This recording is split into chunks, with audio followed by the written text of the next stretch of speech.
Bismillahirrahmanirrahim. Dear teachers and students, Assalamu alaikum. We are learning nervous system and we are learning through questions and answers. In order to make your concepts clear, I am teaching you in a very different way, which is I set up the questions and then answer those questions for your better understanding. And this is part 6 of the series of this type of lectures. So let's begin without any further ado. Today, the method of teaching is that there will be a statement which will be incorrect statement and will make that statement correct. And I think that is and that is another type of questions which will be asked in the question paper on 27th of September. So I am teaching you the model of the test paper and also teaching you the concepts in different ways. So let's begin with the very first question, which is number 1. Voluntary actions are body actions performed without any involvement of conscious thinking process. जी बताइए, voluntary actions जो होते हैं ये हमारी body जो actions perform करती है, जैसे अब ये इस वक्त मैं कर रहा हूं, I am moving my hands and my lips and my tongue, तो ये वॉलंटरी एक्शन है, ठीक है ना, जो बस वो कर रहा हूं. तो क्या इसमें वो ये कह रहा है voluntary actions our body actions performed without any involvement of conscious thinking process. Conscious thinking process, बगैर सोचे समझे प्रोसेस को इन्वॉल्व किए क्या आप वॉलंटरी एक्शंस कर सकते हैं? वो कहता है कि आप कर सकते हैं. आप बताइए, आप उनको वॉलंटरी एक्शंस नहीं कहते, ठीक है, जो आप बगैर सोचे समझे करते हैं. ठीक, तो लिहाजा इसकी करेक्शन करते हैं इस स्टेटमेंट की. Voluntary actions our body actions, actions of your body which are performed sorry which are performed under conscious control, under conscious control, शऊरी तौर पर सोच समझकर जो आप करते हैं, ठीक है, वो वॉलंटरी एक्शंस होते हैं. जो ऊपर उसने कहा था, उसने कहा बगैर सोचे समझे. नो, करेक्शन ये है कि voluntary actions our body actions which are performed under conscious control, that is, which are done after thinking over them. पूरा सोच समझ के पहले आप उनके ऊपर गौर करते हैं, फिर आप वो अमल करते हैं. That is voluntary action. उसमें ब्रेन आपका इन्वॉल्व होता है. Number 2 is speaking. ये जो इस वक्त मैं बोल रहा हूं, स्पीकिंग. ईटिंग, जब आप खाना खाते हैं हाथ से, मुंह से. एंड रीडिंग, जब आप बुक पकड़ के आंखों से पढ़ते हैं और ब्रेन में लेके जाते हैं जो आप पढ़ रहे होते हैं, are classic examples of involuntary actions because they happen automatically. बताइए, वो कहता है कि ये क्लासिक एग्जाम्पल्स हैं, यानी बेहतरीन मिसालें हैं of involuntary actions, involuntary actions की. देखिए, वॉलंटरी और involuntary. Because they happen automatically, बताएं कि ये ऑटोमेटिकली हो जाते हैं ये फंक्शन. ये जो मैं बोल रहा हूं, क्या ये ऑटोमेटिकली हो रहा है या मैं सोच समझ के बोल रहा हूं? जो खाना खाते हैं, ईटिंग, वो सोच समझ के खाते हैं कि आप जो लुकमा है वो प्लेट में जो आपके ग्रेवी या सालन होता है उसमें डुबो के खाते हैं या पानी में डुबो के खाते हैं. तो सोच समझ कर खाते हैं ना. इसका मतलब ये इनवॉलंटरी एक्शन नहीं है और ये ऑटोमेटिकली खुद ब खुद नहीं होते। ठीक है, तो फिर इसकी करेक्शन क्या है? Speaking, eating and reading are classic examples of voluntary actions. ये इनवॉलंटरी नहीं है, they are voluntary actions because they are performed consciously, conscious सोच समझकर, शऊरी तौर पर उनको आप परफॉर्म करते हैं उन एक्शंस को। ठीक है, next question is involuntary actions. Involuntary actions are body actions performed under conscious control after thinking over them। अब ये उलट कह गया, इनवॉलंटरी एक्शंस के लिए तो सोचने समझने की जरूरत नहीं होती और कॉन्शियस कंट्रोल में के तहत आप नहीं करते, शऊरी तौर पर सोच समझकर उनको नहीं करते आप। ठीक है, सांस सोच समझ कर लेते हैं? नहीं। आपका हार्ट जो है आप सोच समझ कर उसको धड़काते हैं कि अब धड़को और अब न धड़को? नहीं। जब आप डाइजेशन होती है खाने की आपके स्टमक में, स्मॉल इंटेस्टाइन में, तो क्या आप उसको बड़े जहन पे जोर दे के उसको डाइजेस्ट करवा रहे होते हैं? नो। तो ये इनवॉलंटरी एक्शंस जो हैं ये they are not performed under conscious control. उसके लिए you don't have to think before doing those actions, उससे पहले सोचने की जरूरत नहीं होती बिल्कुल। तो इसकी करेक्शन ये है कि involuntary actions our body actions which are performed without involvement of thinking process। आप थिंकिंग प्रोसेस, सोच समझ, सोच विचार का जो अमल है उसको इन्वॉल्व किए बगैर जो बॉडी एक्शंस करते हैं उन एक्शंस को इनवॉलंटरी एक्शंस कहते हैं।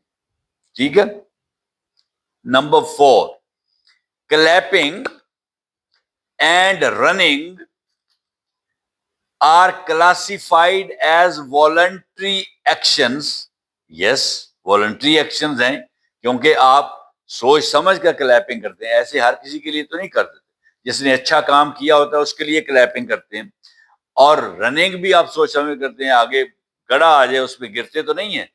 ठीक है, तो are classified as voluntary actions, they are, yes, उनको वॉलंटरी एक्शन ही क्लासिफाई किया जाता है since they are performed under conscious control।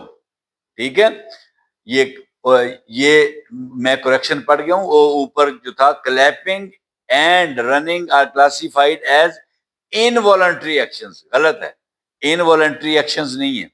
Since they require zero deliberate thought, क्योंकि, सिंस का मतलब क्योंकि, they require zero deliberate thought, उनका आप उन गौर करते हैं, जीरो गौर करते हैं, यानी गौर नहीं करते, जीरो डेलिब्रेट थॉट। ठीक है, बगैर गौर किए, जीरो सोच विचार।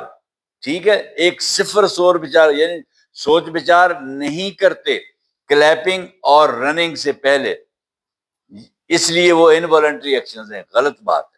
Clapping and running are classified as voluntary actions, ये वॉलंटरी एक्शन है, सिंस क्योंकि दे आर परफॉर्म्ड, उनको अदा किया जाता है अंडर कॉन्शियस कंट्रोल, सोच समझकर। ठीक है, heart beat and breathing sorry, heart beat दिल की धड़कन, एंड ब्रीदिंग और सांस लेना, आर वॉलंटरी एक्शंस, नहीं, वॉलंटरी एक्शंस नहीं, ये सोच समझ के नहीं करते। ये तो आप जब सोए होते हैं तो उस वक्त भी ये काम हो रहे होते हैं, मेडल्ला ऑब्लंगाटा काम ये कर रहा होता है उस वक्त। ठीक है, heart beat and breathing are voluntary actions, no, that a person consciously controls throughout the day, no. सारा दिन जब आप फिर रहे होते हैं तो आप सोच समझ के सांस नहीं ले रहे होते कि अब मैंने सांस लेना है, अब मैंने सांस नहीं लेना, अब मेरा दिल जो है उसको मैंने धड़कने देना है, अब मैंने धड़कने नहीं देना। नो, आप सोच समझ कर नहीं कर रहे होते, वो ये इनवॉलंटरी एक्शन है, ऑटोमेटिकली हो रहे होते हैं। ठीक है, इसकी करेक्शन है, heart beat and breathing are involuntary actions that are performed automatically, खुद ब खुद हो रहे होते हैं, विदाउट कॉन्शियस थिंकिंग, शऊरी तौर पर सोचे समझे बगैर। नेक्स्ट क्वेश्चन है, ब्लिंकिंग ऑफ द आईज। ये जो आपकी आंख झमकती है, जैसे मेरी कभी कभी झमक रही है, ठीक है, आपकी झमकती है, लोगों की आंखें झमकती रहती है ना, जिस तरह ये मेरी झमक रही है। तो blinking of the eyes and movement of the small intestine, movement of small intestine यानी जो डाइजेशन है आपकी, are actions done entirely under conscious control. No, ये आंख जो आप झमकते हैं, ये आप इस तरह नहीं कि अब मैंने झपकनी है और अब मैंने नहीं झपकनी है, अब मैंने इसको ब्लिंक करना है और अब मैंने ब्लिंक नहीं करना है, वो ऑटोमेटिकली हो रही है ब्लिंकिंग ऑफ आई। ठीक है, और डाइजेशन जो है, आपकी स्मॉल इंटेस्टाइन की जो मूवमेंट है, वो भी खुद ब खुद हो रही है। ठीक है, तो इसकी करेक्शन करते हैं, blinking of the eyes and movement of the small intestine are examples of involuntary actions performed without conscious control, without conscious control, without conscious thinking। ठीक है, आप सोच समझ कर नहीं कर रहे होते ये काम, तो ये भी इनवॉलंटरी है। 7, a quick, immediate and voluntary response to an environmental stimulus is defined as a reflex action। जी, गलत है। a quick immediate, ये तो ठीक है, a quick immediate तक तो ठीक है, and voluntary response, no, ये जो रिफ्लेक्स एक्शन होता है ये वॉलंटरी नहीं होता, आप सोच समझ कर नहीं कर रहे होते, ये इनवॉलंटरी होता है। ये जो आप फौरी तौर पर विथड्रॉ करते हैं अपना हैंड किसी हार्ड सरफेस से या अपना पांव, this is a reflex action and reflex actions are involuntary. सोच समझ के नहीं आप करते, फौरन उठा लेते हैं। अगर सोच समझ के करें तो फिर तो वो मैसेज पहले ब्रेन को जाएगा, हालांकि ये जो रिफ्लेक्स एक्शंस हैं, ये तो आपकी स्पाइनल कार्ड और मेडल्ला ऑब्लंगाटा के अंदर ही डिसीजन हो जाता है, वहीं से मोटर न्यूरॉन को मैसेज मिल जाता है, तो वो जाके आपके मसल्स को कंट्रैक्ट करता है और आप विथड्रॉ कर लेते हैं। तो कॉन्शियस थिंकिंग तो तब होगे अगर ब्रेन फैसला करे। रिफ्लेक्स एक्शन का फैसला तो ब्रेन करता नहीं है, रिफ्लेक्स एक्शन का फैसला तो स्पाइनल कार्ड करती है, या ब्रेन का वो पार्ट जो मेडल्ला ऑब्लंगाटा है वहां पे होता है। एक्चुअल प्रोसेस जो ब्रेन जिस जगह पे आपकी सेरिब्रम के राइट और लेफ्ट हेमिस्फीयर हैं, वहां पे तो नहीं हो रहा होता है। ठीक है, तो इसलिए ये रिफ्लेक्स एक्शन जो होते हैं ये इनवॉलंटरी एक्शंस होते हैं, वॉलंटरी एक्शंस नहीं होते। तो लिहाजा अ क्विक इमीडिएट यहां तक ठीक है, एंड वॉलंटरी रिस्पॉन्स ये गलत है, यहां लिखना था उसने and involuntary response to an environmental stimulus. Environmental stimulus यही है कि आपका पांव किसी आग के कोयले के ऊपर आ गया है, या आपका पांव किसी शार्प एज के टूल के ऊपर आ गया है और कट गया है, कुछ हो गया है इस तरह का। ठीक है, ये एनवायरमेंटल स्टिमुलस जो है, आपकी आंख में कोई चीज, कोई कोई कोई चिलीज, कोई इस तरह की चुभन वाली चीज आपकी आंख में लग गई है, ठीक है, तो फौरी तौर पर आप आंख बंद करेंगे। ठीक है, वो कॉन्शियस कंट्रोल नहीं है, वो इनवॉलंटरी एक्शन है, और वो चूंकि यहां पे हो रहा है इसलिए उसका रिफ्लेक्स एक्शन जो है उसको कंट्रोल करेगा स्पाइनल कार्ड नहीं, मेडल्ला ऑब्लंगाटा। क्योंकि रिफ्लेक्स एक्शन दो जगह से कंट्रोल होते हैं।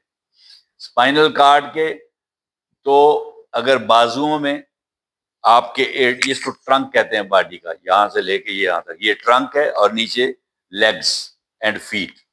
ये legs, feet, arms, hand, shoulders and trunk, इसमें जो रिफ्लेक्स एक्शन होना है, इनवॉलंटरी एक्शन इसमें जो होना है, वो स्पाइनल कार्ड ने कंट्रोल करना है। और जो इसके अलावा होना है, आपके जो आपका जो फेस है, यहां पे जो आपके ऑर्गन्स हैं, 5 ऑर्गन्स, ये स्किन है, ये आईज है, नोज है, ये ईयर्स हैं, ठीक है, ये टंग है। तो यहां पे जो रिफ्लेक्स एक्शन होना है उसको कंट्रोल करना है मेडल्ला ऑब्लंगाटा ने, ठीक है। लिहाजा इसकी करेक्शन ये है, an immediate and involuntary response to a stimulus is defined as a reflex action, ठीक है। इनवॉलंटरी रिस्पॉन्स को हम रिफ्लेक्स एक्शन कहते हैं, जो किसी स्टिमुलस से काज होता है। Question 8, the quick pulling away of a hand after touching a very cold ice cube is the textbook example of voluntary action। जी बताएं। a quick pulling away of a hand, फौरन हाथ को पीछे खींच लेना, after touching a very cold ice cube, बहुत ठंडे बर्फ के एक टुकड़े को, क्यूब को टच करने के बाद, क्योंकि ठंड लगती है ना, फौरन आप हाथ पीछे खींच लेते, is the text book example, यानी क्लासिक एग्जाम्पल, बेहतरीन टेक्स्ट बुक एग्जाम्पल का मतलब ये नहीं कि किताब में लिखी हुई है, नो, ये एक इडियम है। टेक्स्ट बुक एग्जाम्पल का मतलब ये होता है कि बेहतरीन मिसाल, text book example of voluntary action. क्या ये वॉलंटरी एक्शन की बेहतरीन मिसाल है? नहीं, ये तो इनवॉलंटरी एक्शन है। बिल्कुल जिस तरह आपने गर्म जगह पे हाथ रखा था, इसी तरह बहुत ठंडी जगह पे हाथ रखा तो फौरन आपने विथड्रॉ कर लिया, that is also a reflex action, involuntary action, ठीक है। तो करेक्शन इसकी हम करते हैं, the quick pulling away of a hand after touching a hard object, यहां पे ऊपर कोल्ड था, नीचे हार्ड लिख दिया, वो गलती से जब मैं काम कर रहा होता हूँ समटाइम्स इस तरह की इनएडवर्टेंट मिस्टेक्स हो जाती हैं, तो ये स्लिप्स जो हैं इनके लिए मैं माफ़ खा हूं। ये मैं आपको हार्ड ऑब्जेक्ट की बजाय इसको मैं कर देता हूं कोल्ड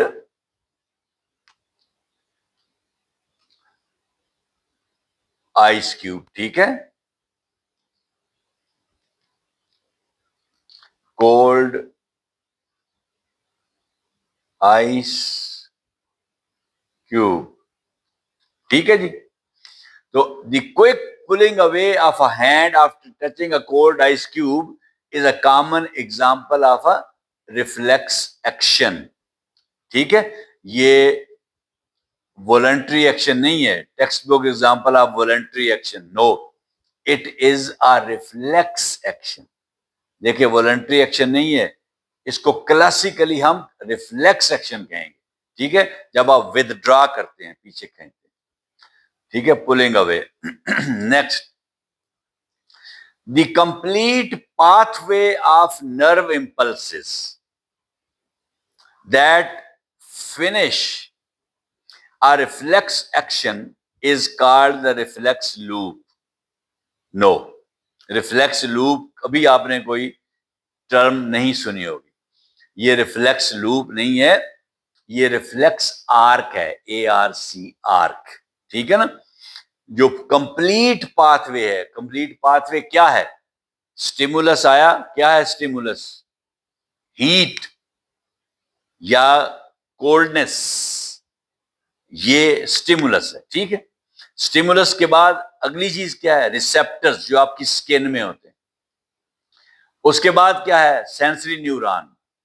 उसके बाद क्या है? Inter neuron. उसके बाद क्या है? Motor neuron. उसके बाद क्या है, इफेक्टर्स। इफेक्टर्स के बाद क्या है, रिस्पॉन्स। जो इफेक्टर रिस्पॉन्स देते हैं, ये पूरी आर्क बन गई है, रिफ्लेक्स आर्क ये बनी है, ठीक है। वो न्यूरॉन जो जिसकी मैंने बात की है, वो सिर्फ इंटर न्यूरॉन जो है वो आपकी स्पाइनल कार्ड में है या मेडल्ला ऑब्लोंगाटा में है, ठीक है। ब्रेन तक ये मैसेज जाएगा, मगर एक्शन पहले हो चुका होगा। ब्रेन को बाद में इतला दी जाएगी कि ये, फिर ब्रेन उसको वो पेन महसूस करेगा, ठीक है जी। करेक्शन इसकी करते हैं, दी पाथवे, रास्ता, ये जो पूरा रास्ता जो मैंने बताया है ये पाथवे है, ठीक है। कितने स्टेप्स थे, सबसे पहले स्टिमुलस आया। स्टिमुलस क्या है, चेंज इन द एनवायरनमेंट, यानी हीट या कोल्ड या किसी छुरी या चाकू का आपको काट लेना, ये स्टिमुलस है। उसके बाद रिसेप्टर्स आए, जो कि आपका ऑर्गन भी हो सकता है, आपका मसल भी हो सकता है, आपकी स्किन भी हो सकती है, कोई रिसेप्टर सेल टिश्यू हो सकता है स्किन में, ठीक है। तो वो रिसेप्टर आ गए। उसके बाद सेंसरी न्यूरॉन आ गया। सेंसरी न्यूरॉन फिर स्पाइनल कार्ड में गया या मेडल्ला ऑब्लोंगाटा में गया, और वहां पे इंटर न्यूरॉन के साथ उसने साइनेप्स किया, यानी मैसेज इंटर न्यूरॉन को दिया उसने। और इंटर न्यूरॉन ने फिर साइनेप्स किया किसके साथ, मोटर न्यूरॉन के साथ। उसने मोटर न्यूरॉन को मैसेज दिया। मोटर न्यूरॉन वहीं से स्पाइनल कार्ड से या मेडल्ला ऑब्लोंगाटा से वापस आ गया मैसेज लेके, और उसने मसल्स को वो मैसेज दिया, और मसल्स कॉन्ट्रैक्ट हुए, और आपने हैंड या अपना फुट जो था उसको विदड्रॉ कर लिया, ठीक है। वो हैंड, आपके मसल्स या आपके ग्लैंड्स जो हैं, ये इफेक्टर्स हैं, और इफेक्टर्स ने क्या आगे किया, रिस्पॉन्स दिया। आखिरी चीज रिस्पॉन्स है। सबसे पहली चीज क्या है, स्टिमुलस है, ठीक। ये pathway, the pathway of nerve impulses which complete a reflex action is called a reflex arc। उस रास्ते को, उस पाथवे को रिफ्लेक्स आर्क कहते हैं, रिफ्लेक्स लूप नहीं कहते। A standard reflex arc consists of a receptor। एक स्टैंडर्ड रिफ्लेक्स आर्क जो अभी जो मैंने बताया, कहता है उसमें एक रिसेप्टर होता है, a sensory neuron, an axon terminal, and a hormone gland. बिल्कुल भी नहीं। रिफ्लेक्स आर्क में ये इस तरह का कोई पाथवे नहीं होता। रिफ्लेक्स आर्क जो है, a standard reflex arc consists of a receptor। Receptor से भी पहले स्टिमुलस आए, कंसिस्ट ऑफ अ स्टिमुलस, फिर अ रिसेप्टर, फिर अ सेंसरी न्यूरॉन, फिर एन इंटर न्यूरॉन, फिर अ मोटर न्यूरॉन, फिर एन इफेक्टर, और एंड पे स्टिमुलस। एक्चुअली यहां पे सॉरी स्टिमुलस कह दिया, रिस्पॉन्स, एंड पे रिस्पॉन्स आता है, स्टिमुलस तो स्टार्ट में है। स्टिमुलस और रिस्पॉन्स जो है, ये दोनों फिजिकल चीजें नहीं है ना, ये बाकी चीजें फिजिकल हैं। इसलिए उसने आर्क के अंदर इन 5 चीजों को रखा उसने, रिसेप्टर को, sensory neuron, inter neuron, motor neuron और इफेक्टर को। और वो 2 चीजें जो फिजिकल नहीं है, जो तबई तौर पर नजर नहीं आती, ये तो चीजें फिजिकल है ना, नजर आती हैं आपको। वो चीजें नजर नहीं आती। स्टिमुलस जो है, हीट जो है, नजर नहीं आती है आपको, और जो मसल ने रिस्पॉन्स दिया है आगे, वो नजर नहीं आता आपको, ठीक है। इसलिए वो उसमें उसने शामिल नहीं की। हालांकि वो आप शामिल करेंगे जब आप पूरा रिफ्लेक्स आर्क का एक फ्लो डायग्राम बनाएंगे। तो फ्लो डायग्राम आप शुरू करेंगे कहां से, स्टिमुलस से, और एंड करेंगे रिस्पॉन्स में। ये दरमियान में 5 चीजें दरमियान में आएंगी, एरो के साथ आप आगे चलेंगे, ठीक जी। When touching a hard object, जब किसी हार्ट ऑब्जेक्ट को आप टच करते हैं, the temperature stimulus is received by specialized photoreceptors in the skin। भाई फोटोरिसेप्टर्स जो है, फोटो तो लाइट को कहते हैं, फोटोरिसेप्टर्स तो आपकी आंख के अंदर होते हैं, जो लाइट को रिसीव करते हैं और फिर उसका इमेज बना के आपको ब्रेन में जब आप देख रहे हैं किसी बंदे की तरफ, तो वो लाइट उस बंदे के ऊपर पड़ के रिफ्लेक्ट होके आपकी आंख में आ रही है, और आपकी आई के अंदर फोटो रिसेप्टर्स जो हैं वो उनको रिसीव कर रहे हैं, फोटो लाइट को कहते हैं, और वहां से वो जिस शख्स से या जिस चीज से लाइट निकल रही है वो चीज आपके ब्रेन में जाहिर हो रही है, आपको नजर आ रही है। तो फोटो रिसेप्टर्स नहीं है यहाँ पे आना, टेम्परेचर की बात आ रही है, तो वो फोटो रिसेप्टर्स नहीं होते, वो थर्मो कहते हैं टेम्परेचर, थर्मो रिसेप्टर्स होते हैं। एक नोसिसेप्टर्स होते हैं, पता है आपको, जो पेन महसूस करते हैं, ऐसे रिसेप्टर्स, ठीक है। तो इनके नाम है, थर्मो रिसेप्टर्स हैं वो, photo receptors, thermo receptors, nociceptors, ये याद रखिएगा।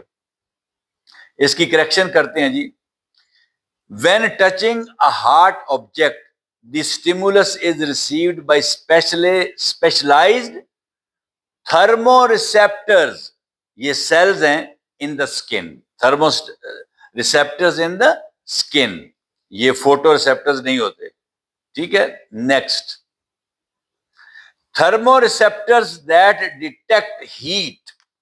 Thermoreceptors जो के हीट को महसूस करते हैं, हीट वेरिएशंस, हीट में जो तब्दीलियां आती हैं, कब हीट कम थी अब ज्यादा हो गई है, ये वेरिएशन हो गई ना, या ज्यादा थी तो कम हो गई है, ये वेरिएशन हो गई ना। Thermoreceptors that detect heat variations are located deep within the muscles of the arm. ये जो आपका आर्म है, इसमें अगर आपको किसी ने गर्म चीज लगा दी तो जो थर्मोसेप्टर हैं वो अंदर जाके आपके जो मसल्स हैं, आपके जो पट्टे हैं मसल्स, इनके बिल्कुल अंदर वाक़या होते हैं जो थर्मोसेप्टर्स हैं। गलत, थर्मोसेप्टर तो स्किन के अंदर ऊपर ही होते हैं, जहां पे गर्म चीज लगती है ऊपर ही महसूस हो जाती है, डीप अंदर नहीं होते, ठीक है, स्किन पर होते हैं। तो इसकी करेक्शन ये है, थर्मोसेप्टर्स that detect heat variations are located in the skin. ठीक। नेक्स्ट क्वेश्चन है, the nerve impulse generated by skin thermoreceptors, the nerve impulse generated by skin thermoreceptors is carried to the spinal cord via motor neurons. ये तो आप समझ ही गए होंगे कि जब आपके पेरिफेरल ऑर्गन्स जितने भी हैं वहां से जब स्टिमुलस, जब नर्व इंपल्स जाती है तो उसको कौन लेके जाता है? सेंसरी न्यूरॉन्स लेके जाते हैं, मोटर न्यूरॉन्स तो नहीं लेके जाते। तो ये इसमें गलती है, वाया मोटर न्यूरॉन्स नहीं आना था, वाया अ सेंसरी न्यूरॉन, ठीक है। द नर्व इंपल्स जनरेटेड, अब करेक्शन कर रहा हूं मैं, generated by skin thermoreceptors is carried to the spinal cord via a sensory neuron या via sensory neurons, ठीक है। तो यहां पे मोटर न्यूरॉन नहीं आएगा, सेंसरी न्यूरॉन आएगा, सेंसरी न्यूरॉन लेके जाते हैं। Next 14, the interneuron of the spinal cord, spinal cord के अंदर जो इंटरन्यूरॉन होते हैं, transmits the incoming reflex impulse directly to the brain for deep thinking. क्यों जी? वो डायरेक्टली ब्रेन को चला जाता है डीप थिंकिंग के लिए, ठीक है।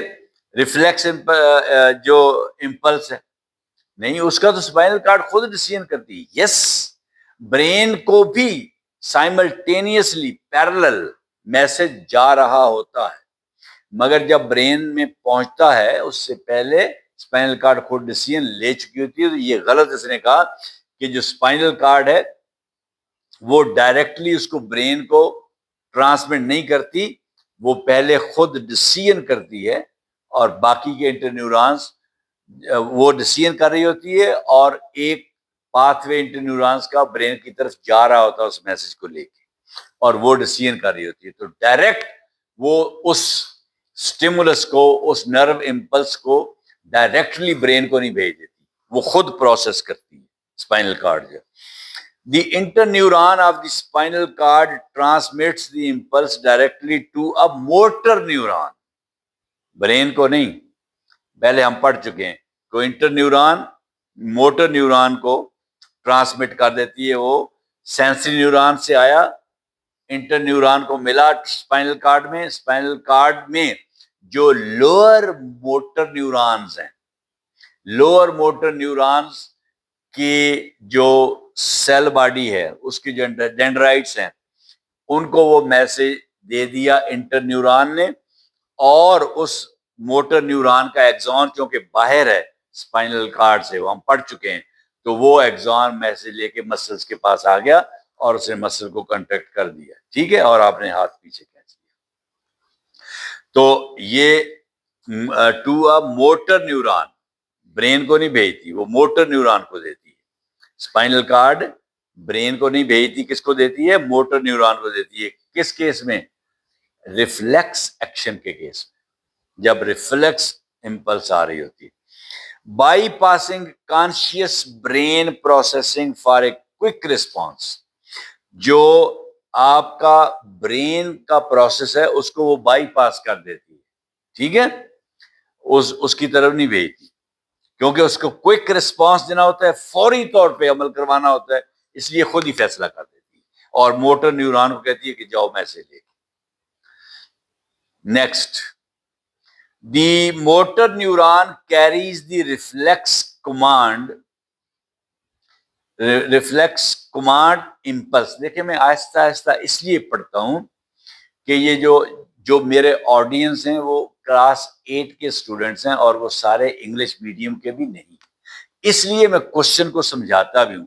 लिहाजा जो मेरे व्यूअर्स हैं, जो ये लेक्चर्स सुनते हैं, मेरे स्टूडेंट्स और टीचर्स के अलावा, उनको ये बात अंडरस्टैंड मैं करवाना चाहता हूं कि वो बोरियत महसूस न करें, क्योंकि मेरा ऑडियंस जो है वो मिडिल क्लास स्टूडेंट्स हैं जो स्कूलों के। The motor neuron carries the reflex command impulse away from the spinal cord to the sensory receptors। क्यों जी? मोटर न्यूरॉन जब वो उस इम्पल्स को स्पाइनल कार्ड से लेके आता है तो कहां लेके जाता है? सेंसरी रिसेप्टर्स में नहीं, वो तो या मसल में लेके जाता है या ग्लैंड्स में लेके जाता है, ठीक है, सेंसरी रिसेप्टर में लेके नहीं जाता। The motor neuron carries the nerve impulse away from the spinal cord to the effectors, जो मसल्स हैं, जिनको हमने इफेक्टर्स पढ़ा है, मसल्स को में लेके जाता है, ठीक है। Next, as a final response in a reflex arc, reflex arc में जो फाइनल रिस्पॉन्स होता है, arm muscles relax completely to allow the hand to stay on the hard object. ऐसे होता है कि जब फाइनल रिस्पॉन्स रिफ्लेक्स आर्क का क्या है, वो तो ये है कि आप you withdraw the hand from a hard object, पीछे कर लेते हैं। यहां पे वो क्या कह रहा है? और मसल्स रिलैक्स कहता है, arm muscles relax, no, arm muscles contract, ये मसल्स कंट्रैक्ट करते हैं, जब आप करते हैं ये मसल्स कंट्रैक्ट कर रहे हैं, ठीक है, रिलैक्स नहीं करते, कंट्रैक्ट करते हैं मुकम्मल तौर पे। To allow the hand to stay, ना, to allow the hand to pull away, to stay on the hard object नहीं, क्योंकि वहीं पड़ा रहे, रिलैक्स नहीं करते, कंट्रैक्ट करते हैं और हाथ पीछे पुल करते हैं। करेक्शन में, as a final response arm muscles contract, relax नहीं करते, and hand is pulled back immediately, और हाथ फौरन पीछे खींचा जाता है। अच्छा जी, नेक्स्ट, सॉरी ये 17 है, 7 नहीं है। Effectors involved in the reflex action effectors. Effectors कौन है? आपके मसल्स रिफ्लेक्स एक्शन में. In the reflex action of touching a hard object are the sweat glands of the hand. आपके हाथ के अंदर जो स्वेट ग्लैंड्स हैं, यानी वो ग्लैंड्स जो पसीना पैदा करते हैं, स्वेट पसीने कहते हैं, ऐसे ग्लैंड्स जिससे जिससे पसीना बनता है, उन ग्लैंड्स को स्वेट ग्लैंड्स कहते हैं. तो क्या ये इफेक्टर्स जो हैं रिफ्लेक्स एक्शन में स्वेट ग्लैंड्स होते हैं? नहीं, स्वेट ग्लैंड्स नहीं है, इफेक्टर्स आपके मसल्स हैं. ठीक है. Effectors involve in this reflex action our muscles of the arm. Arm के मसल्स हैं. जब आपने हाथ गर्म जगह पे रख दिया है तो फिर मसल्स ने काम करना है, स्वेट ग्लैंड्स ने नहीं काम करना कि पसीना आना शुरू हो जाएगा आपको. 18 सेंसरी न्यूरॉन्स. जो सेंसरी न्यूरॉन्स हैं, ये जो मैसेज लेके आते हैं, carry processed messages from the central nervous system to the muscles. उलट कह गया, सेंट्रल नर्वस सिस्टम यानी स्पाइनल कार्ड से या ब्रेन से मसल्स की तरफ मैसेज सेंसरी न्यूरॉन्स लेके जाते हैं? नहीं, मोटर न्यूरॉन्स लेके जाते हैं. ठीक है. करेक्शन है, motor neurons carry processed messages. Processed message क्या होता है? मैसेज तो पैगाम हो गया, प्रोसेस्ड क्या है? यानी जो मैसेज ब्रेन में गया था, ब्रेन ने उसको प्रोसेस किया है. ठीक है. उसके ऊपर डेलिब्रेट किया है, थिंकिंग की है ब्रेन ने उसको इंटरप्रेट किया है, उसकी तशरीह की उस मैसेज की. उसके बाद वो फिर प्रोसेस्ड मैसेज बन गया. ठीक है. तो motor neurons carry processed messages from the central nervous system to the muscles effectors. 19 interneurons are highly specialized to carry messages directly from sensory organs to effectors without any intermediate steps. गलत. Interneurons जो हैं उनके जो message carry करते हैं sensory neuron से, क्या direct वो इफेक्टर्स को देते हैं? नो. इंटरन्यूरॉन्स तो मैसेज मोटर न्यूरॉन को देते हैं, मोटर न्यूरॉन आगे इफेक्टर्स को देते हैं. तो यहां पे एक स्टेप वो खा गया है. ठीक है.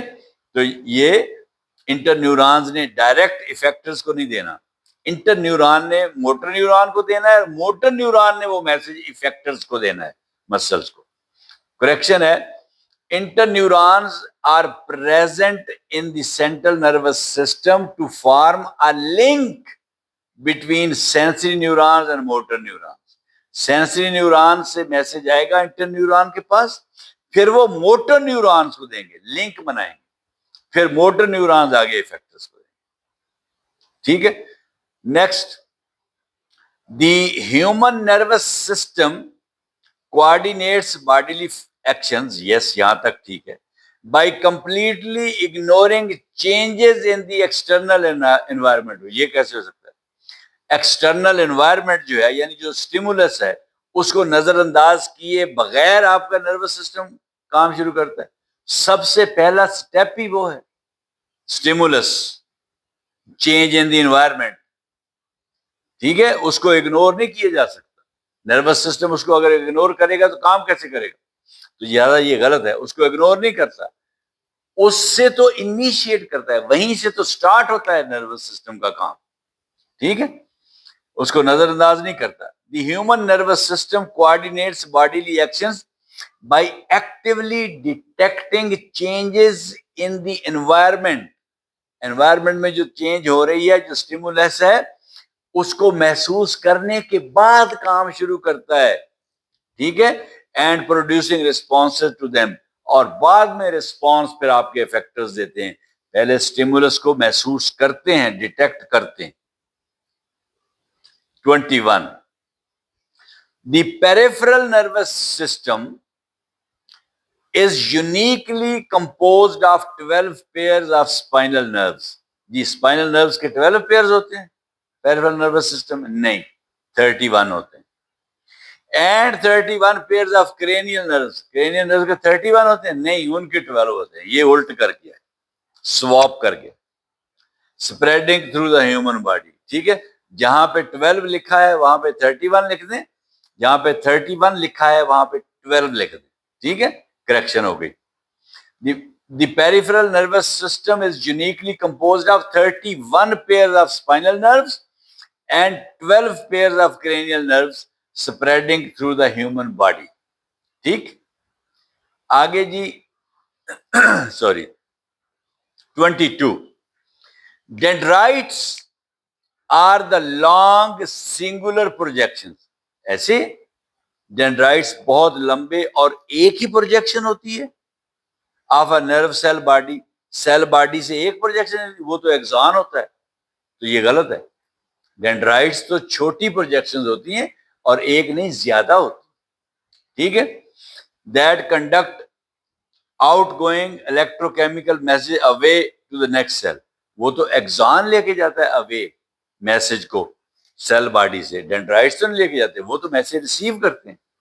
तो इसकी करेक्शन कर लेते हैं। Axons are the long, dendrites नहीं, axons are the long singular projections of a nerve cell body that conduct outgoing, बाहर मैसेज लेके जाते हैं सेल बॉडी से आगे अगले सेल की तरफ। outgoing electrochemical messages away to the next cell are dendrites are short branching projections that receive incoming messages toward the cell body. Dendrites का भी बता दिया कि क्या है और उसकी करेक्शन भी कर। नेक्स्ट है the part of a neuron that contains the cell nucleus. Neuron का वो पार्ट जिसके अंदर सेल न्यूक्लियस होता है, and vast majority of its metabolic cytoplasm, और बहुत ज्यादा साइटोप्लाज्म भी, अक्सरियत साइटोप्लाज्म की उसके अंदर होती है, is strictly called the axon. उसको एक्सॉन कहते हैं? नहीं, उसको तो सेल बॉडी कहते हैं। ठीक है, the part of a neuron that contains the cell nucleus and the vast majority of its metabolic cytoplasm is strictly called the soma or cell body. Cell body का दूसरा नाम सोमा भी है, ये हम पहले पढ़ चुके हैं। ठीक है, क्रेनियल नर्व्स कौन सी हैं? जो क्रेनियम में होती हैं, क्रेनियम में। क्रेनियल नर्व्स जो जिनके 12 पेयर्स होते हैं are named as such. Cranial nerves को आर नेम्ड एज सच का क्या मतलब? क्रेनियल नर्व्स को क्रेनियल नर्व्स इसलिए कहते हैं, इसका ये मतलब are named as such because they arise directly from the interior of the spinal cord. कि स्पाइनल कार्ड से निकलती हैं ये, यहां पे गलती। To connect all peripheral parts, no, ये स्पाइनल कार्ड से नहीं निकलती क्रेनियल नर्व्स, ये तो ब्रेन से निकलती। Cranial nerves are named as such because they arise directly from the brain. Cranium के अंदर तो brain होता है। To connect all peripheral parts. ठीक है? Next. A nerve is anatomically defined as a cable-like bundle of dendrites. जी, nerve जो है ये cable like bundle of dendrites होता है या एक्सॉन्स होता है? हमने कल पढ़ा कि ये बंडल ऑफ एक्सॉन्स होता है। नर्व के अंदर डेंड्राइट्स तो होते ही नहीं, डेंड्राइट्स तो बाहर एक स्ट्रक्चर में होते हैं जिसको गैंग्लियन कहते हैं। और अगर वो सेंसरी नर्व्स की सेल बॉडीज होंगी, सेंसरी नर्व्स की सेल बॉडीज होंगी तो फिर वो डॉर्सल रूट गैंग्लियन कहलाएगा। और अगर क्रेनियल नर्व्स की सेल बॉडी का क्लस्टर होगा तो फिर वो sensory ganglion of cranial nerves कहलाएगा। ठीक है, तो ये डेंड्राइट्स जो है ये तो होते ही नहीं है नर्व के अंदर। ठीक है, तो बंडल ऑफ एक्सॉन्स होता है, डेंड्राइट्स नहीं होता। डेंड्राइट्स तो पार्ट्स हैं, प्रोजेक्शंस हैं सेल बॉडी के ऊपर, और चूंकि सेल बॉडी नर्व का पार्ट नहीं होती, वो गैंग्लियन में होती हैं। सब नर्व बॉडीज जो हैं वो गैंग्लियन में, सेल बॉडीज जो हैं वो गैंग्लियन में होती हैं। ठीक है, नर्व के अंदर नहीं होती। तो यहां पे एक्सॉन्स आना था, enclose tightly with in A common protective sheath. ये भी गलत है, एक एक्सॉन की अलग प्रोटेक्टिव शीथ होती है। नहीं सॉरी, ठीक है, प्रोटेक्टिव जो शीथ का लफ्ज जो इसने यूज किया है वो शीथ तो माइलन शीथ ही होती है। जो दूसरी प्रोटेक्टिव टिश्यूज की लेयर्स होती हैं वो तीन होती हैं, वो डिफरेंट हम पहले पढ़ चुके हैं। तो प्रोटेक्टिव जो शीथ है वो माइलन शीथ ही है, वो हर एक्सॉन के ऊपर अलहदा होती है, वो बंडल ऑफ एक्सॉन के ऊपर इकट्ठी नहीं चढ़ी होती, कॉमन शीथ नहीं होती।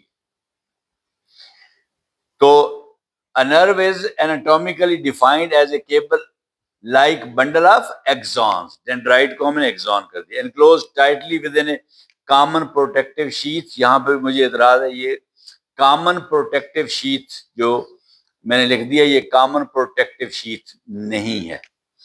ठीक है, ये individual protective sheath of each axon, हर एक्सॉन की अलग अलग वो प्रोटेक्टिव शीथ होती है, ये करेक्शन कर लें। ठीक है, 26 द रिफ्लेक्स एक्शन। अब जरा गौर से सुनना जी, यहां से 3-4 क्वेश्चन जो हैं वो थोड़े से हट के आ रहे हैं, कुछ एक्सेप्शंस आ रही हैं। द रिफ्लेक्स एक्शन, अब रिफ्लेक्स एक्शन तो आपको पता है क्या होता है, जो वो एक्शन जो कि आपकी स्पाइनल कार्ड में या मेडल्ला ओब्लंगाटा के अंदर ही हो जाता है। ठीक है, वो एक्शन जिसके लिए नर्व इंपल्स को ब्रेन तक जाने की जरूरत नहीं है वो एक्शन लेने के लिए। यस, नर्व इंपल्स ब्रेन तक जाती जरूर है, मगर बाद में, फिर बाद में जो रिफ्लेक्स एक्शन हो चुका होता है तो फिर ब्रेन जो है महसूस करता है पेन वगैरह जो भी। ठीक है, the reflex action that contains only one synapse between a sensory neuron and a motor neuron and does not involve an interneuron is called polysynaptic reflex। Difficult है ना, चलें समझा देता हूं। वो कहता है वो reflex action that contains only one synapse. Synapse क्या है? एक न्यूरॉन का, एक नर्व सेल का मैसेज अगले नर्व सेल को देना। पहले नर्व सेल के टर्मिनल एंड्स मैसेज देते हैं थ्रू न्यूरोट्रांसमीटर्स अगले न्यूरॉन के डेंड्राइट्स को, डेंड्राइट्स रिसीव करते हैं। तो वो ये इस एक्शन को साइनेप्स कहते हैं। ठीक है, तो ये जो मैसेज ट्रांसमिट होता है from one neuron to the next neuron, वो दरमियान में गैप होता है साइनेप्टिक क्लेफ्ट, जहां से न्यूरोट्रांसमीटर्स डिफ्यूज होके नेक्स्ट न्यूरॉन के डेंड्राइट्स पर चले जाते हैं। वो ये कहता है कि the reflex action that contains only one synapse, यानी एक ही साइनेप्स, यानी एक ऐसा रिफ्लेक्स एक्शन जिसमें सॉरी एक ही इंटरन्यूरॉन और मोटर न्यूरॉन लिखा है आगे, between a sensory neuron and a motor neuron. नहीं, इसमें इंटरन्यूरॉन नहीं, एक सेंसरी न्यूरॉन और मोटर न्यूरॉन। बताएं मुझे, सेंसरी न्यूरॉन तो मैसेज लेके जाता है स्पाइनल कार्ड में देता है इंटर न्यूरॉन को, या मेडल्ला ऑब्लिंगाटा में इंटर न्यूरॉन को, और इंटर न्यूरॉन आगे मोटर न्यूरॉन को देता है, वहीं पे फैसला हो जाता है। तो इसने तो उसका भी शॉर्टकट कर दिया कि सेंसरी न्यूरॉन ने मैसेज इंटर न्यूरॉन को दिया ही नहीं, उसने डायरेक्ट साइनेप्स किया है किसके साथ? मोटर न्यूरॉन के साथ, and does not involve any inter neuron, किसी इंटर न्यूरॉन को उसने इन्वॉल्व ही नहीं किया, उसकी बात ही नहीं पूछी। सेंसरी न्यूरॉन आया मैसेज लेके, जो लोअर मोटर जो लोअर मोटर न्यूरॉन था उसके डेंड्राइट को मैसेज दिया, एक ही साइनेप्स बना, और उसने वो मैसेज जो था वापस आपके मसल को दे दिया, यानी इंटर न्यूरॉन को बाईपास कर दिया, यानी स्पाइनल कार्ड को भी फारिग कर दिया इस अमल में। ठीक है, तो ये होता है, ये एक्सेप्शन है, ये एक्सेप्शन है। ये जहां पे बहुत ही जल्दी हो वहां पे स्पाइनल कार्ड के इंटर न्यूरॉन को भी इग्नोर कर देते हैं। मसलन जब डॉक्टर आपके यहां पे ये जो टेंडन है पटेलर, इसको आपका जो टेंडन है पटेला होता है नहीं, तो इसको जब वो ऐसे करता है तो आप फौरन, इसको कहते हैं नी जर्क, आप फौरन टांग आगे लेके जाते हैं, ठीक है ना, फौरन टांग आगे। ये वाला जो रिफ्लेक्स एक्शन है, इस रिफ्लेक्स एक्शन में इंटर न्यूरॉन जो है इन्वॉल्व नहीं है। यहां पे उसने किया, डॉक्टर ने आपके टेंडन को टच किया, आपने फौरन पांव आगे किया, इसको कहते हैं नी जर्क, आपने नी जर्क दिया।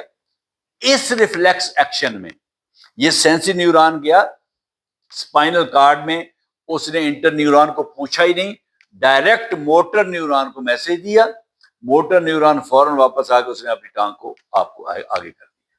ठीक है, तो ये वाला रिफ्लेक्स एक्शन है जिसमें इंटर न्यूरॉन शामिल नहीं है, और ऐसा जो रिफ्लेक्स एक्शन है उसको यहां पे लिखा है इज कॉल्ड पॉलीसाइनेप्टिक रिफ्लेक्स। नहीं, पोली का मतलब तो ज्यादा होता है, मानो एक, मानो साइनेप्टिक रिफ्लेक्स कहेंगे। तो ये आपने ये बात समझ ली कि ये एक एक्सेप्शन है रूल की, रूल ये नहीं है। रूल ये है कि सेंसरी न्यूरॉन जो है उसने इंटर न्यूरॉन को मैसेज देना है, इंटर न्यूरॉन ने मोटर न्यूरॉन को देना है। ये है रिफ्लेक्स एक्शन की एक्चुअल आर्क, मगर उसमें एक्सेप्शन है एक, वो जो मैंने आपको नी जर्क की मिसाल, ठीक है। तो ऐसा साइनेप्स जो है, तो इसका मतलब ये हुआ जो साइनेप्स है, एक न्यूरॉन का दूसरे न्यूरॉन के साथ जो मैसेज कन्वे करना है वो दो तरह का होता है, एक मानोसाइनेप्टिक, एक पोलीसाइनेप्टिक। ये मानोसाइनेप्टिक है, यानी सेंसरी न्यूरॉन ने डायरेक्ट मोटर न्यूरॉन को मैसेज दे दिया और उसने आगे इफेक्टर्स को जाके कह दिया, मैसेज दे दिया और रिस्पॉन्स आ गया। ठीक, तो इसकी करेक्शन करते हैं जी। दिस टाइप ऑफ, दिस का टी क्यों छोटा है, यहां पे बड़ा कर लेते हैं। असल में मैं इस सिलसिले में काफी अनपढ़ साबित हुआ हूं, ये मशीन मुझे नहीं इतनी चलानी आती। This type of reflex action is called मोनोसाइनेप्टिक reflex, क्योंकि एक ही साइनेप्स होता है, ठीक है, इसलिए पॉलीसाइनेप्टिक रिफ्लेक्स नहीं है, मोनोसाइनेप्टिक रिफ्लेक्स है। और एग्जांपल मैंने कहा है पिटेलर रिफ्लेक्स, नी जर्क। ये पिटेलर रिफ्लेक्स जो है ना आपका, कि जब डॉक्टर आपके इस टेंडन को ऐसे टच करता है तो आप पांव आगे कर देते हैं, ऐसे आप नीचे वाली लोअर लिम्ब ऐसे आगे कर देते हैं, तो ये एक एग्जाम्पल है मोनोसाइनेप्टिक रिफ्लेक्स की। ठीक है, आगे चलते हैं जी। 27, the reflex action that involves one or more interneurons is called monosynaptic reflex। जी, ये वो रिफ्लेक्स एक्शन है जो जो रूटीन में होता है कि सेंसरी न्यूरॉन आया, उसने इंटर न्यूरॉन को मैसेज दिया, एक साइनेप्टिक कनेक्शन तो वो बन गया। फिर वो जो इंटरन्यूरॉन था उसने मोटर न्यूरॉन को मैसेज दिया, दूसरा वो बन गया। अगर आपने एक इंटरन्यूरॉन इन्वॉल्व किया फिर भी दो साइनेप्सिस बनते हैं, ठीक है। तो इसलिए ये पोली होगा, यहां पे जो लिखा है मानो ये गलत है। The reflex action that involves one or more interneurons is called polysynaptic reflex। इसको polysynaptic कहना है, ठीक है। ये रूटीन में जो रिफ्लेक्स एक्शन होता है ये वो है। एग्जाम्पल क्या है? Withdrawal reflex when touching a hot object. जब किसी गर्म ऑब्जेक्ट को टच करते हैं तो जो विदड्रॉ करते हैं, खींचते हैं हाथ पीछे, ये वो वाला रिफ्लेक्स है, ठीक है। और वो नी जर्क जो था वो कौन सा था? मोनोसाइनेप्टिक। ये है पोलिस। इसमें इंटरन्यूरॉन शामिल है, उसमें इंटरन्यूरॉन शामिल नहीं था।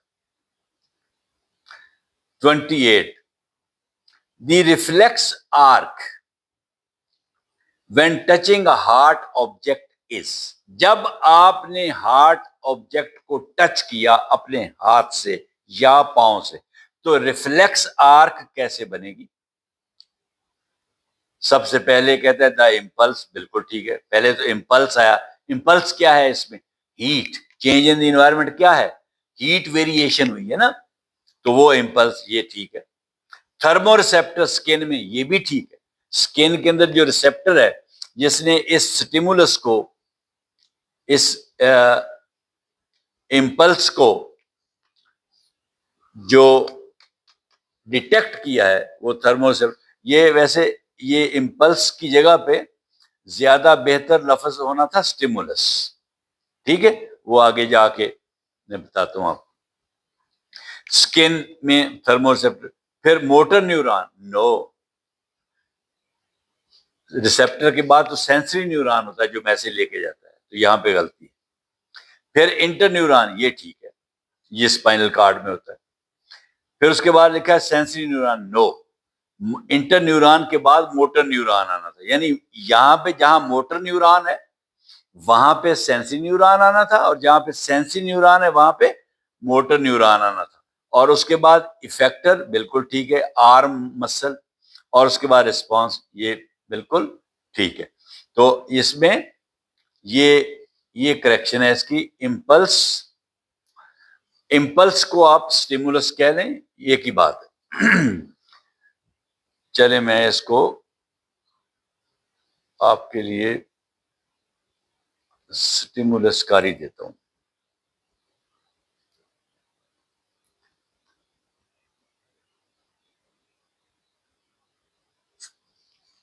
अच्छा, स्टिमुलस यानी चेंज इन द एनवायरनमेंट के बाद थर्मोरिसेप्टर्स स्किन में होते हैं जो जो हीट को डिटेक्ट करते हैं।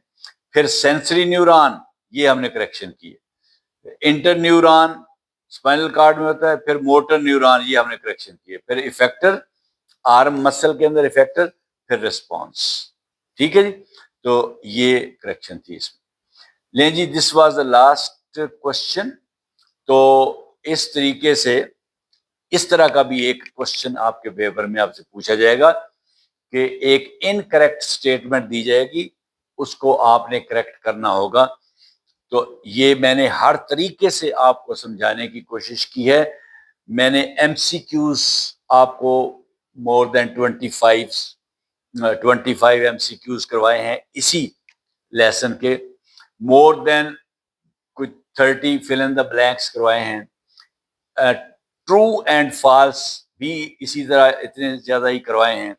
और ये 28 या 29 जितने भी बनते हैं, ये मैंने इनकरेक्ट स्टेटमेंट को करेक्ट करना 28 ये करवाए हैं, ठीक है। अब ये 4 क्वेश्चन हो गए। एक क्वेश्चन आपका रह गया है कि शॉर्ट आंसर वाला।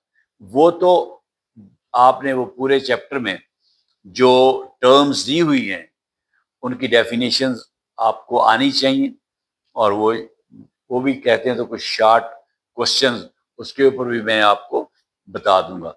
तो जहां तक साइंस के सब्जेक्ट का ताल्लुक है क्लास 8 के, उसमें जो मॉडल टेस्ट पेपर है वो मैंने आपको समझा दिया है।